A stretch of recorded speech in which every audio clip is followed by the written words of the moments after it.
California's Attorney General is pointing blame at Florida, and Governor Ron DeSantis saying that Florida bankrolled a private jet that landed in California back on Friday, carrying more than a dozen migrants. He said a second flight carrying about 20 migrants went to Florida or California today, and it appears Florida organized this one as well. Thanks for joining us here on Fox 4. I'm Chris Earl. And I'm Nadine Yanis. So Florida 24 investigative reporter Katie LaGrone now working to get answers about those chartered flights and tells us what some lawyers and lawmakers are now saying about it tonight.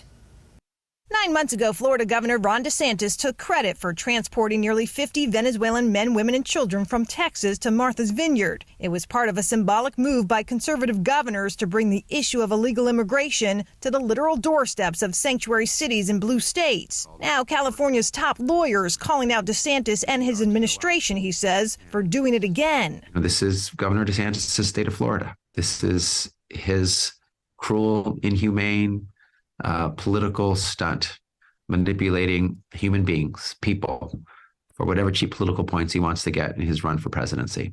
In this interview from our Scripps news partners over the weekend, California's Attorney General blames DeSantis for funding a private plane that dropped off more than a dozen migrants without notice in Sacramento on Friday. It was the state of Florida who did it. They have documents that has the name of the state of Florida on it. It names the specific program. According to the AG, the 16 migrants he described as mostly men in their 20s and 30s originally came from Venezuela and Colombia seeking asylum, but were recruited in Texas with the promise of jobs, then brought to New Mexico before boarding a private plane to Sacramento, where he says they were left on the doorstep of a local church. We are in the process of investigating, talking to as many people as we can. Lawyers for Civil Rights, a legal advocacy group suing Governor DeSantis over last year's flights to Martha's Vineyard, are now looking into adding these latest migrants to the suit. Reports of some of the same kinds of misrepresentations that we heard from our Martha's Vineyard clients.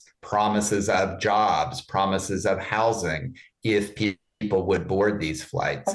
If that turns out to be the case, if that is verified, that would be extremely troubling. While neither the governor nor his administration has yet to confirm or deny its involvement in this latest flight, DeSantis has made cracking down on illegal immigration a main point of his governorship and recent run for the presidency. This is something that is the responsibility of Joe Biden. Florida, we recognize this from day one, and we've acted really since he took office to combat the negative effects of his border policy. Last year, Florida allocated $10 million for its migrant relocation program. This past session, Florida's GOP supermajority approved an additional $12 million more, while Republicans call it necessary. Hopefully force the federal government to do something about the open borders and fix the legal immigration system, because that's what's sorely needed. Democrats call it cruel. I can't say I'm surprised by this, but I'm obviously incredibly disappointed and just grossed out by it, because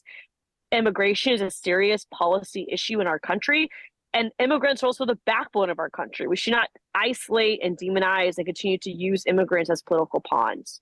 According to California's Attorney General, Vertol Systems, Inc., the aviation company Florida paid $1.5 million to for last year's flights to Martha's Vineyard, also helped coordinate these latest flights to California. But again, as of Monday afternoon, neither the governor or members of his administration have commented on these flights.